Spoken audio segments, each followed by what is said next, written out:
guys, it's Ireland and Heather Finley. with Wild Pages, and we kind of want to go over, a few days a little late, want to go over and talk about our February book of the month. So this is actually by Shana Abe, who's known for the Smoke Thief series, and this is actually The Deepest Night. This is the second book in the series. Sweetest Dark was the first one. So, which is extremely hard to find, honestly. So we jumped in here with the second one, kind of piggybacked, and read a little bit of this.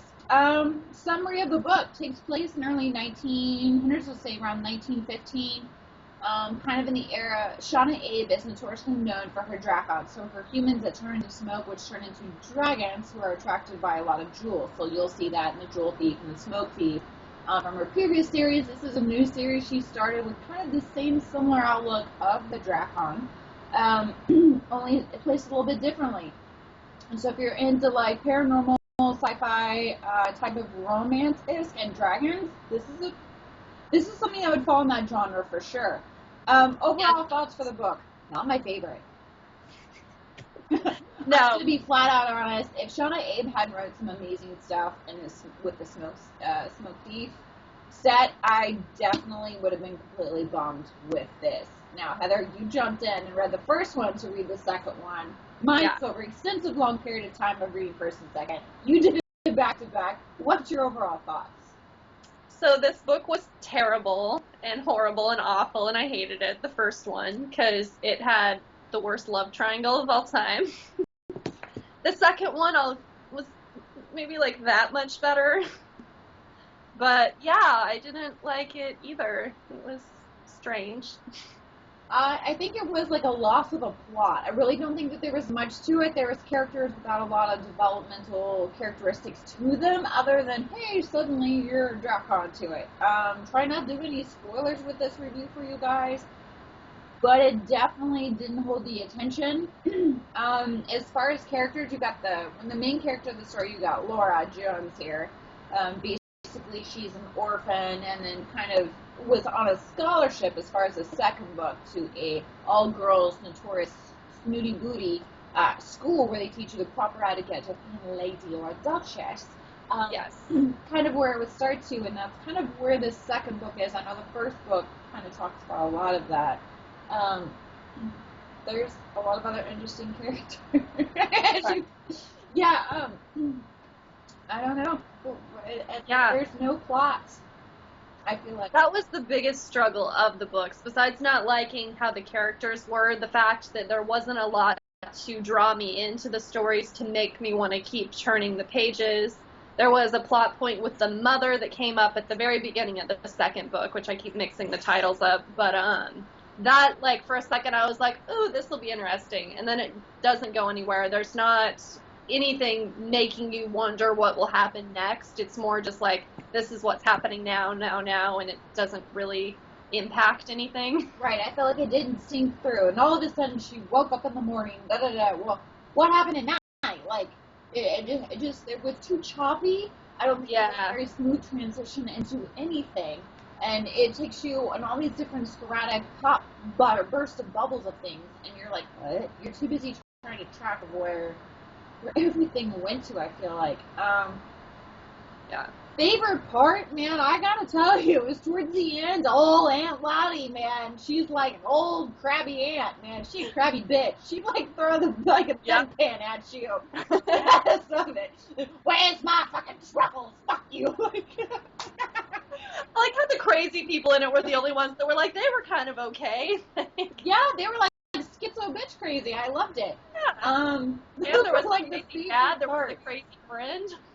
Right. I just don't feel like there was enough plot to actually say that there was a favorite part. I think all of it just, it wasn't time traveling in an essence, but it was like jump, no transitioning.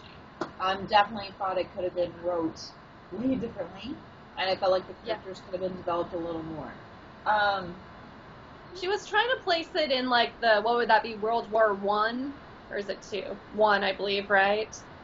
And I get that she was trying to create a like paranormal romance story set with the war but her examples of the war were so just like thrown in for no purpose that had no real meaning with anything else. And that was the same thing with the first one. It was just like all of a sudden there's this war thing and you're like, what? This has nothing to do with anything. And that was hard. Yeah, there's this war going on and we're not going to tell you anything of it, but all of a sudden we end up in someone's like war zone and you're like, yeah.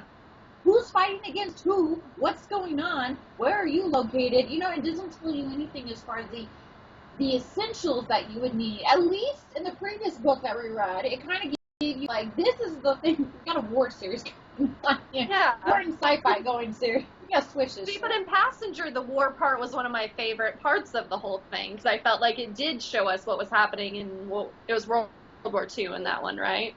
Well, like it gave a nice, real look at what was happening. Exactly. There was nothing to it. It didn't really think it's like, oh, now all of a sudden you're paranormal romance, and we're gonna then sci-fi flip to it. Now we're gonna throw in some, World War I scenarios, and I'm like, and it didn't make any sense.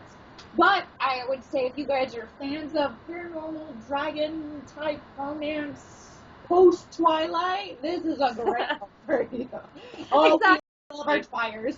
All those books that came out after Twilight that we were all so excited for, like this would have flowed in with all of them. Now, a lot of us have moved on past that genre a little bit, and this one was still back in there.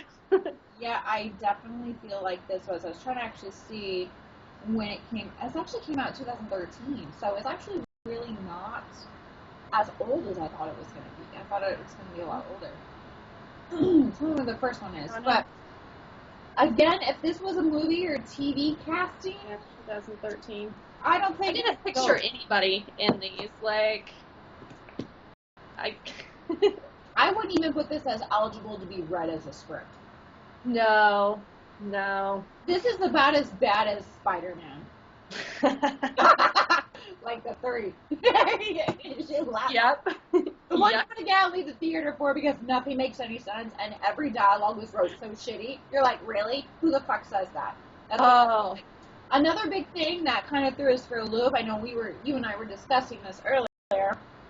Is for as long as we've been told by authors and storytellers and all kinds of sci-fi stuff, dragons have scales and spikes. Now, one thing that set apart that really we both didn't even know that we were doing this, but one thing that stood out the most was she mentions her dragon, or Laura, who turns into her dragon, has flowing hair, has a mane.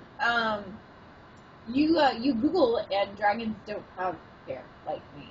Like, no, I've never heard of such thing. Lusciously locks of gold. And she was like flying people around on her back, holding on to her mane. I was like, what is this? Like, it was so weird. Bitch, you're not a dragon. You're Pegasus. You ain't a Pegasus. Yeah. Deformity. I get trying to, like, create your own individual, like, paranormal characters. Like, I understand that. You don't want to be, like, too much tropes of what's going on. Like, maybe if you're writing a werewolf, you want to write the werewolf to have something that differentiates it from being other werewolf books, like little traits. I get that. But this was just so weird, and with it, everything about it being, there's already the smoke thing, which was a little bit different. You could have just left her as being a dragon. I think that the timing and the way that, again, the lack of the character development and describing it, you can have unique features. Like, I read one book, like The Girl Throne, that has, like, a diamond or sapphire for a belly button. Okay, you're a troll doll. I get it. Whatever you want to play into your character, that's fine, but give a good reason for it. Like, if she had a mane, build it from the very beginning and tell me, like, what specifications that this mane represents on this particular dragon. Don't just be like, her flowing mane, he grabs, and I'm like... Yeah. I think she just threw it in there so she was like, oh, he's gonna need to ride her back when she's a dragon. So, let's just have hair that he can grip onto. This sounds really bad. It does. Like, it's getting worse and worse. But yeah, it was one of those things, like, she didn't include it in any of the first novel. I don't remember any mention of the hair. Maybe. And then it just kind of got put in as it was convenient because she needed a way for him to grip onto the dragon while they were flying. It could have been her lusciously locks of golden love, and then her affair with the gentleman who's a star. Yeah. No. She was so creepy in the first book. That was my problem, is, like, both of them are supposed to just kind of be like, they're all supposed to be destined to be with each other kind of thing. And when I was reading the first one, I actually really wanted the love triangle to end up being the two guys loved each other. I really wanted that so bad. I was like, this would have saved it. Like, this would have redeemed itself. And they're like, fuck you, bitch. We want each other. That's what I wanted to happen. I was so over this main girl that had nothing. Okay, so how many stars would you rate this out of 5? I think I put it at 2, being generous. Knowing a lot of Shana Abe's previous works, I love the Smoke Thief series so much. I reread those books twice, which is pretty rare for me. Yeah. I loved those works. I would give them 5 out of 5 all day long. This one, I have to be right there with you. It would be a 2. Either you got me on one. Either you get me on a plot, or you get me with character development of a building of it. I got nothing with this. I feel like I wasted hours on this, and I didn't get anything out of it. So, we can agree this one gets the guillotine. Carrying on to happier thoughts, for next month, which is actually currently this month, we will be reviewing The Forbidden Wish by Jessica Coring. Yes. I don't know. I'm taking a guess. My grammar, if I mispronunciated, my deepest apologies. This one I'm excited for. Yeah, this will be an Aladdin retelling, which I realized today I actually haven't read that many retellings as I thought I did. So I was trying to make a video on it, and it didn't go well. But I've never come across, I don't think, an Aladdin one. I've heard a lot of Arabian Nights or Shahrazad. Like, I've come across those in comic book form and book form and stuff. But I can't think of any Aladdin ones that I've read. And I love stuff with genies and jinn and that kind of stuff, like the Weather Wardens that has jinn in it is one of my favorite series. So yeah, she also actually, I didn't even realize this, she's got a lot of other stuff too that kind of looks like a little bit of retelling. So if this book actually goes pretty well in the review, then we will be super excited. Yes. To give you guys an update on this one. So pretty excited to see where this goes. Obviously, it's got a lot of credentials by well-known authors. Colleen Polk from the Tiger Curse series, Marissa Meyer, obviously, with all of her Cinder and Lunar Chronicles, and of course, our favorite Sarah J. Maas with the Throne of Glass series. So we're excited to bring this to you guys next month. Unfortunately, for February, this was a dot in our book, and we will put this on the side to graciously give back to libraries or pals, whichever is closest to you. Yep. There's to read and endure on this. But do not fret. If you do read anything by Shana Abe, pick up her original series in mass paperback, which is The Smoke Thief and The Jewel Thief. They are the better ones. The second ones, not so much.